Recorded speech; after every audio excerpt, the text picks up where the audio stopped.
पे बुलाया गया, आप किन किन मुद्दों में आवाज उठाएंगे, क्या लोगों का आह्वान कर रहे हैं? आज का महत्वपूर्ण मुद्दा वही था, NHAI के द्वारा जो जमीन अधिग्रहण किया जाएगा सड़क के चौड़ीकरण के लिए। देखिए, सबसे पहला बात, विकास विकास विकास सुन के झारखंडी परेशान हो चुके हैं। विकास विकास के नाम पर झारखंडी बर्बाद हो चुका है, तबाह हो चुका है। जयपाल सिंह मुंडा माननीय जब संसद भवन ने कहा था कि अध्यक्ष महोदय, जिसे आप विकास समझते हैं वो आदिवासियों के लिए कब्रगाह साबित होगा।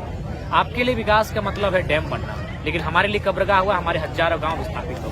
आपके लिए विकास का मतलब है किसी परियोजना को स्थापित करना, लेकिन हमारे लिए क्या है, विस्थापन होना, दर्द झेलना, बीमारी झेलना और मर जाना। तो इसलिए मेरा मानना है, देखिए, विकास की आड़ पे आप चंद मुट्ठी भर लोगों के हाथों में देश की संपत्ति को नहीं दे सकते। पेट्रोवार की बात कहें या गोड्डा की बात करें या फिर हमारे तुमचाची में भी रेल में भी जमीन का अधिग्रहण किया गया है। वहाँ क्या हो रहा है, सबसे पहली बात, जमीन पीढ़ी दर पीढ़ी स्थानांतरित होती है। जमीन अगर दादाजी खेती करते हैं तो पिताजी भी करते हैं और नाती साहब भी करते हैं। यानी जमीन का जो प्रक्रिया है, जमीन से जो जीविका उपार्जन की जो प्रक्रिया है, ये एक पीढ़ी से दूसरी पीढ़ी ट्रांसफर होती है, स्थानांतरित होती है। लेकिन यहाँ क्या है, यदि हमारी जमीनों को इस तरह औने पौने दाम में ले लिया जाएगा, जैसा कि रेलवे रामाकुंडा में सुनने में आया 8,000 मात्र डिसमिल, प्रति डिसमिल मात्र 8,000, जबकि मार्केट में भी कहीं भी जाके देखिए लाख रुपया, 70,000, 80,000, 1.5 लाख तक का दर है। तो एक तो औने पौने दाम में हमारी जमीनें चली जाएगी। जब जमीनें हमारी चली जाएगी तो हमारे पास रोजगार का कोई साधन नहीं रहेगा। ध्यान दीजिएगा, 8,000 में कोई आप रोजगार खड़ा नहीं कर सकते। 8,000 में एगो पैंट शर्ट के बाद हमारा लाइफ वहाँ खत्म हो जाना है। उस 8,000 में हम एक कोई रोजगार और एक बहुत बड़ा महल खड़ा नहीं कर सकते हैं। यानी तब क्या होगा, हम औने पौने दाम में जब हमारी जमीनें चली जाएगी तो फिर फाइनली ऐसा आएगा हमारे पास कि हमें विस्थापित होना पड़ेगा, और विस्थापित होना पड़ेगा वो भी सही नहीं है, हम लुप्त हो जाएंगे, हमारा जीवन समाप्त हो जाएगा, हमारी दिनचर्या समाप्त हो जाएगी, हमारा रहन सहन सब समाप्त हो जाएगा, और फाइनली ऐसा आएगा कि हमारे लोग अपने ही घर में बेघर हो जाएंगे। बेघर होना यानी लगभग कह सकते हैं अपने अस्तित्व को खत्म कर लेना। दादा, रामगढ़ उपचुनाव होने वाला है, जयराम महतो का रामगढ़ उपचुनाव में क्या योगदान रहेगा? देखिए, रामगढ़ का उपचुनाव रामगढ़ की जनता तय करेगी। हम लोग अभी चुनाव की तैयारी में किसी तरह नहीं है, हम लोग आंदोलन के लिए ही प्रयासरत हैं। अभी पूरे झारखंड में आंदोलन की जो गति है इसे तेज करना है। पूरे झारखंड में हम लोग जा भी रहे हैं, लोगों से बातें भी कर रहे हैं, बातें कर नहीं रहे, लोग एक्सेप्ट कर रहे हैं कि हाँ आप सही बोल रहे हैं। अगर हम लोग आज नहीं लड़ते हैं, नहीं जागरूक होते हैं, तो आने वाले 20-22 वर्षों में बहुत सारे लोग अपने ही जमीन में रिफ्यूजी हो जाएंगे।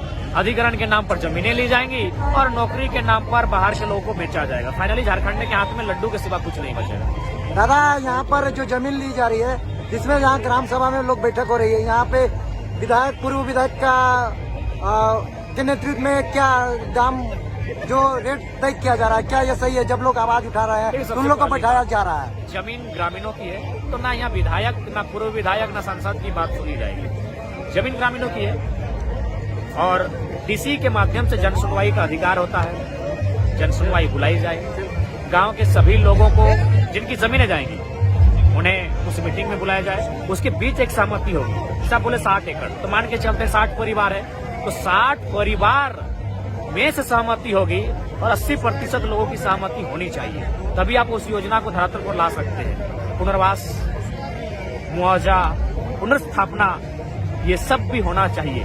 मान के चले जिसका सारा जमीन चला गया, बहुत परिवार ऐसा भी होगा जिसका जमीन ही और नहीं है, मान के चले सब चला गया, तो उस कंडीशन में उस परिवार के साथ क्या होगा? क्या आप उसे कहीं जमीन के बदले जमीन दे रहे हैं? क्या आपके प्रावधान में ये है उल्लेख? अगर नहीं है तो फिर हम चाहेंगे अपने मौत पर, अपने कब्र पर किसी भी प्रकार का कोई बुर्ज खलीफा खड़ा नहीं करना है। हम अपने कब्र पर किसी भी प्रकार का महल नहीं बनाना है। जैसा है खेती है, जैसा है डांड है, टिकुर है, हमारे लिए वही हमारा वरदान है, उसे ना छेड़ा जाए। अगर छेड़ेंगे तो हम पेटवार की जनता से यही आह्वान करेंगे, उन्हें याद करवाइए कि हम चुहाड़ विद्रोह के विद्रोही हैं, हम संथाल विद्रोह के विद्रोही हैं, और हम तमाम उन विद्रोह के विद्रोही हैं जब जब अंग्रेजों ने हमारी माटी पर संकट डालने का, छीनने का, अधिग्रहण करने का प्रयास किया। दादा, आप बोल रहे हैं कि पेटवार की धरती में आपने भाषण दिया, टांगा फरसा लेके निकल जाएंगे, तो क्या मतलब कि क्या लोगों में एक तरह का क्रांति आप ला रहे हैं क्या जमीन के मामले में, जैसे कि कानून में अभी बोले कि भाषण में? देखिए, हम तो क्या बोले, तो पहले हम नियम से मांगेंगे कि हमने यही कहा, यह देश सबका है, इस देश में सबका अधिकार है, तो चंद मुट्ठी भर लोगों को क्यों? हमने ये सब इसलिए कहा कि हम पहले नियम से मांगेंगे। हम पहले अनुशासन से डिसिप्लिन मेंटेन करके अपने बातों को रखेंगे। जब नहीं सुना जाएगा तो हम तो ऑटोमेटिक मर जाएंगे। 60 जो भी हमारे जमीनें हम बेघर होंगे, तो जमीनें को जाना यानी इंसान का मर जाना। तो अगर हम जा ही रहे हैं तो मरता क्या नहीं करता वो कंडीशन अप्लाई होगा ही यहाँ। दादा